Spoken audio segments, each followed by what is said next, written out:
एकदम एकदम तले तू कह दे अरे हम का कह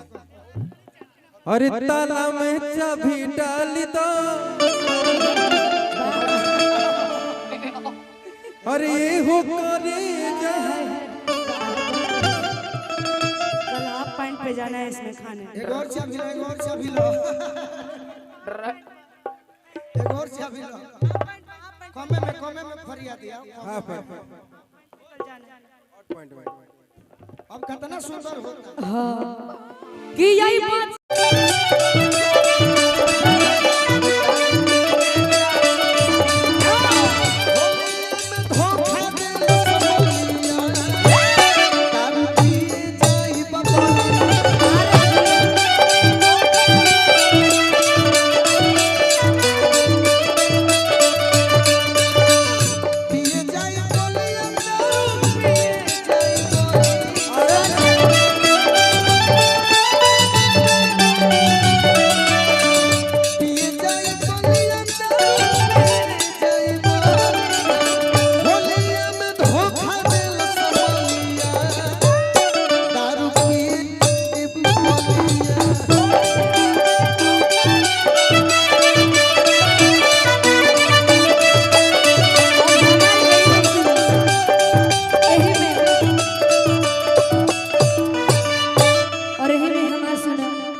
कहीं कैसे बहिना से हलिया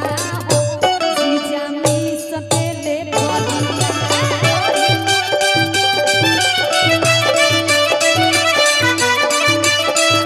अरे कहीं कैसे बहिना से हलिया हो जीजा में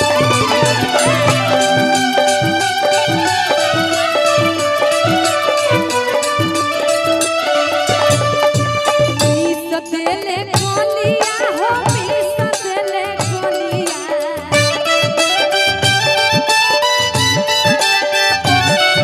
सतेले कोलिया हो सतेले कोलिया वही कैसे वही से होलिया जीजा में सतेले कोलिया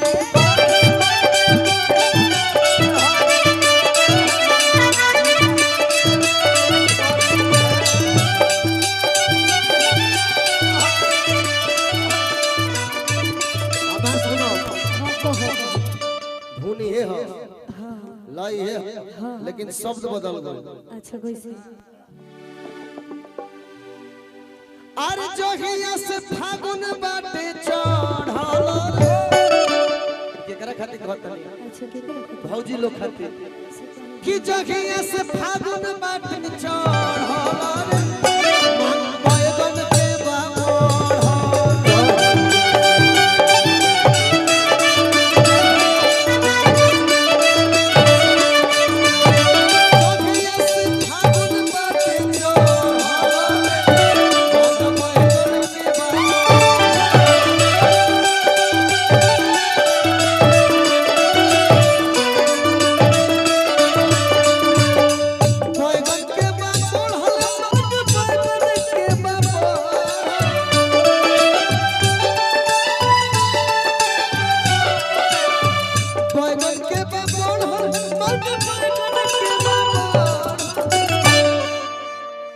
भौजी लोग के नजरी में मांग बैगन के बाबा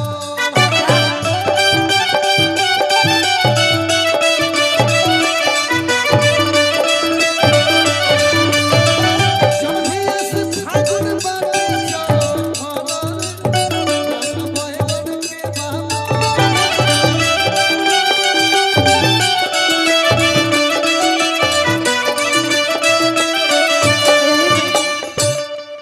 हो गए के बाद कि हमारा के मोरले बड़ा आज मोली के मरवा हो कि जाते बानी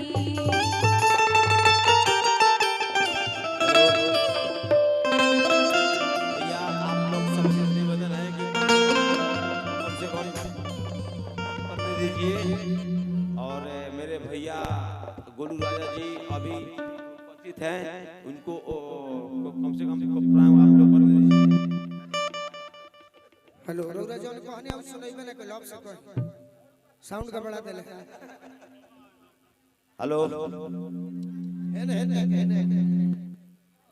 हेलो हम यही चाहते हैं कि हमारे गोलू भाई जी जो गोलू राजा जो अभी आए हैं हमें अब तक कभी हम प्रोग्राम नहीं देख चुके अभी गोलू भैया अब जहाँ थे तहाँ थे वो उससे हमको मतलब नहीं है हम गोलू भैया का प्रोग्राम देखना चाहते हैं गोलू भैया हमारे सामने हैं गोलू भैया का प्रोग्राम हो गुरु और चंजन यादव का अब प्रोग्राम यहाँ पर हो हम लोग चाहते हैं कि आप लोग सभी जनता निवेदन से निवेदन है कि आप लोग पूरा निवेदन करें कि प्रोग्राम को सफल बनाएं बोलो भैया आप इस प्रोग्राम को बहुत सुंदर सफल अब का सफल हो गए अब का दूसरे सफल होई हेलो आज 2024 के होली मिलन पहला ही ऐसा बजे सफल भइल तो सगरे असफल भइल भरपूर मात्रा में चलिए एगो गीत हम गा देता नहीं अपना मन से भाई पहले फिर ते एगो कहले एगो हमारा ऐसा गीत बा उहे उहे तो मारते बे माइनर पे नहीं बस